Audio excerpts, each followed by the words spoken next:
Salut la brigade, on va parler du ROE, Return on Equity, qui est le ratio préféré de Warren Buffett, en français RCP, rentabilité des capitaux propres. Ça fait partie d'une suite de vidéos sur les ratios boursiers. S'il y a d'autres ratios qui vous intéressent, n'hésitez pas à regarder la description en dessous de la vidéo YouTube. En 1, on verra le ROE, qu'est-ce que c'est. En 2, on verra les calculs du ROE. En 3, on verra à quoi il sert. 4, inconvénients et limites. On parlera ensuite en 5 de ce que Warren Buffett y pense de ce ratio. Et en 6, on verra où trouver ce ratio. Alors, le ROE, c'est quoi? ROE, Return on Equity. En français, RCP, rentabilité des capitaux propres. Le ROE ou RCP mesure à quel point le management peut générer des profits à l'aide des capitaux propres. Qu'est-ce que c'est les capitaux propres? C'est l'argent ou les ressources qui appartiennent aux actionnaires. En anglais, vous trouverez le terme equity. Je dis ressources parce que c'est pas forcément toujours matérialisé sous forme de cash, argent cash. Ça peut être des actifs. Les autres noms du ROE. En anglais, vous trouverez Return on Equity Capital. En français, rentabilité des fonds propres, taux de retour sur capitaux propres, taux de rendement des capitaux propres. On va maintenant passer au calcul du ROE. Donc, le calcul le plus simple étant bénéfice divisé par capitaux propres. On peut le faire aussi avec une moyenne, parce qu'en fait, si au cours de l'année, les capitaux propres, ils ont augmenté, disons, de 2 millions à 2 500 000 pour une entreprise, vous pouvez prendre la moyenne de ces deux valeurs pour l'utiliser dans le ratio. On aurait donc capitaux propres égale 2 millions plus 2 500 000 divisé par 2 égale 2 250 000. Et ce qui nous donne ce calcul, bénéfice divisé par moyenne des capitaux propres. Si vous voulez aller plus loin, je vous invite à attendre jusqu'à la section où je vais parler de Warren Buffett plus loin dans cette vidéo. Alors à quoi il sert le ROE? À mesurer la rentabilité des capitaux propres. On voit notre petit actionnaire qui devient fou parce qu'il reçoit trop d'argent. Le ROE ou RCP mesure à quel point le management peut générer des profits à l'aide des capitaux propres. Il montre en quelque sorte la compétence du management dans l'utilisation des capitaux apportés par les actionnaires. Concrètement, ce ratio mesure la profitabilité, les bénéfices, d'une entreprise par rapport à ses capitaux propres. Pour interpréter le ROE, plus le ROE est élevé, plus le management est jugé efficace pour générer des revenus ou de la croissance avec les capitaux propres.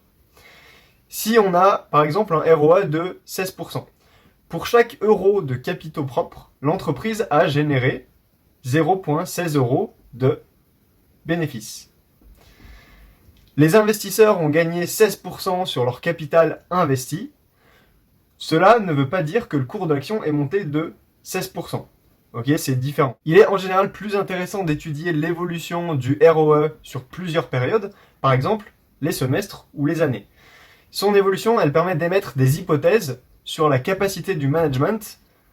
Un ROE en croissance peut indiquer un management soucieux de ses actionnaires ou juste de la chance. Ça peut arriver. Ou un très bon business. Il n'y a pas de valeur définissant un bon ROE, si on le compare dans son contexte. En règle générale, il faut comparer l'entreprise à ses pairs pour avoir un ordre d'idée et viser un ROE supérieur ou égal aux concurrents.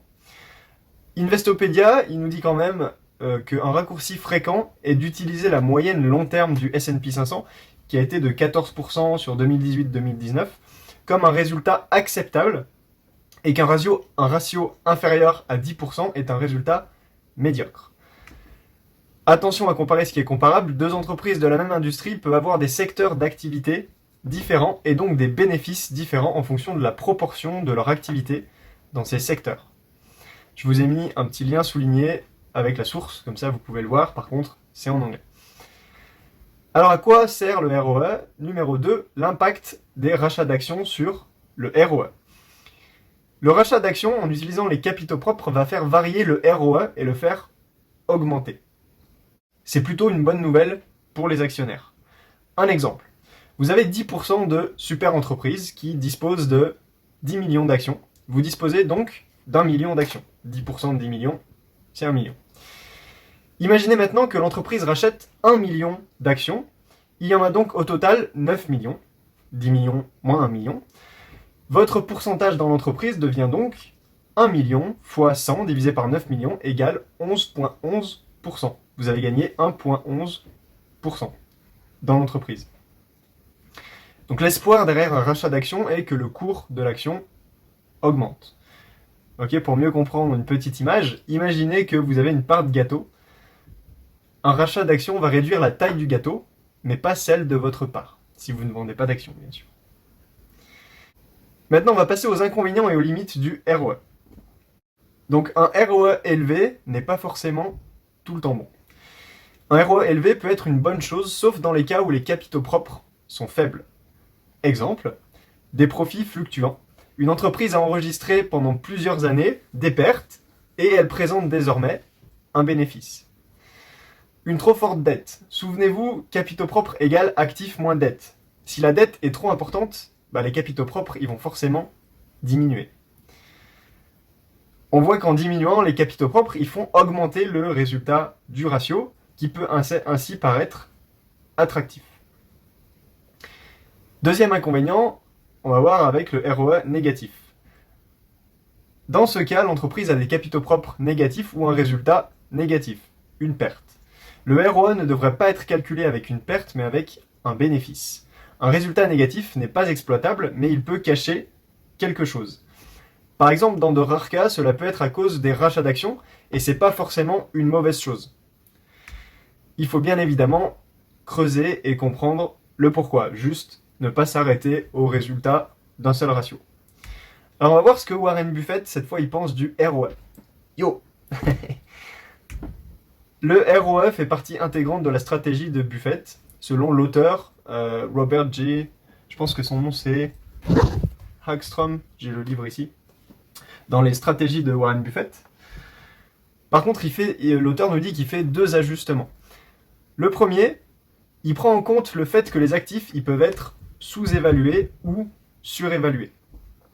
Comment ? En fait, lors d'une montée des cours de bourse ou une montée de l'économie, les gens ils sont plus optimistes et la valeur des actifs de l'entreprise augmente.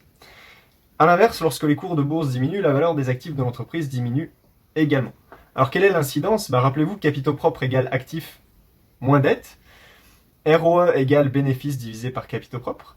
Donc, si les actifs augmentent ou diminuent, il y a une incidence sur les capitaux propres. Donc, une incidence sur le résultat du ROE. Ajustement numéro 2. Dans la vie d'une entreprise, il se peut qu'elle ait acheté un immeuble ou un terrain qui prend de la valeur. Si elle le revend avec une plus-value, cette plus-value, elle viendra affecter les capitaux propres. Donc Warren Buffett, il cherche à calculer la rentabilité de l'activité du business, pas des ventes exceptionnelles, qui n'arrivent pas souvent. Il exclut donc les plus-values, moins-values et autres gains exceptionnels qui viendraient gonfler artificiellement les bénéfices. Alors Buffett, il est aussi méfiant sur l'usage de la dette que fait une entreprise. La dette, elle peut aider à faire croître les capitaux propres. Et il dit que les entreprises à fort taux d'endettement, elles seront vulnérables pendant les périodes de ralentissement économique. Une petite citation de lui, une bonne décision d'exploitation ou d'investissement donnera de bons résultats sans aucune aide de l'effet de levier. L'effet de levier, c'est avoir recours à la dette. Alors malgré cette prudence, Warren Buffett, il n'a aucune phobie anti-dette. Les entreprises qui utilisent l'endettement pour générer une rentabilité de leurs capitaux propres devraient être analysées avec méfiance. Alors, où trouver ce fameux ratio ROE ?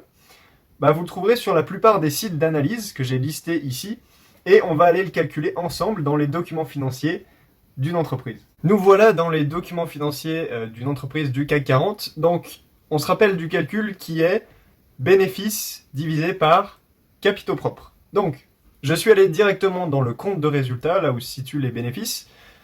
Il se situe ici, donc on a 6 milliards 354 millions, 6 milliards 354 millions, qu'on va aller diviser par les capitaux propres, qui se trouvent, eux, dans le bilan. En anglais, balance sheet. Hop, capitaux propres, on les voit ici, et vous vous rappelez equity, return on equity.